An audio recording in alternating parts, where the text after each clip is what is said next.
Terima kasih Anda masih bersama kami. Pemirsa, pengusaha tur dan travel haji terpukul dengan kebijakan pemerintah Kerajaan Arab Saudi yang memperketat penerimaan jemaah haji tahun 2021 sehingga keberangkatan calon jemaah haji Indonesia ke Tanah Suci terancam kembali tertunda.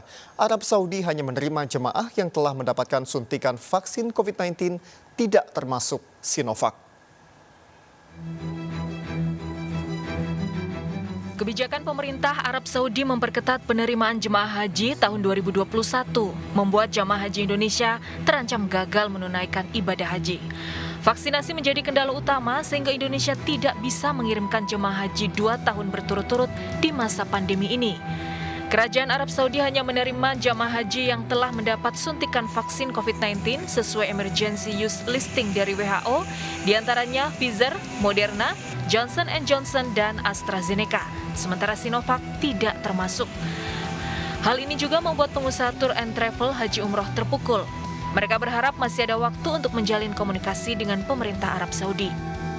Dengan waktu yang sangat singkat ini kita hanya punya waktu 1,5 bulan untuk menuju pelaksanaan haji. Ini saya rasa tidak memungkinkan kita untuk melakukan vaksin ulang. Maka daripada itu vaksin Sinovac kita harapkan bisa menjadi atau bisa lolos bagi para jemaah Indonesia untuk melakukan haji tahun ini. Sebelumnya, kabar Indonesia tidak mendapat kuota haji akibat kendala penggunaan vaksin Sinovac disebut Wakil Ketua DPR Sufmi Dasko.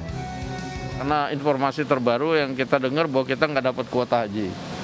Nah, ini untuk pelajaran juga bagi kita supaya soal vaksin ini kita akan lebih perhatikan agar tidak terjadi hal-hal seperti ini.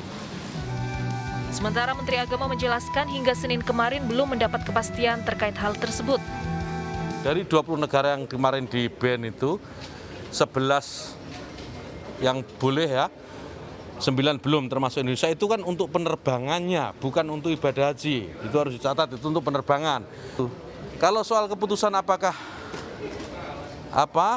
Indonesia akan memberangkat haji atau tidak, kita tunggu. 1-2 hari ini akan ada keputusan.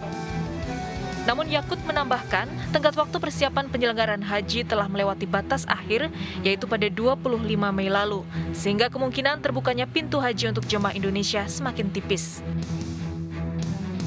Dari Jakarta, Tim Liputan iNews melaporkan.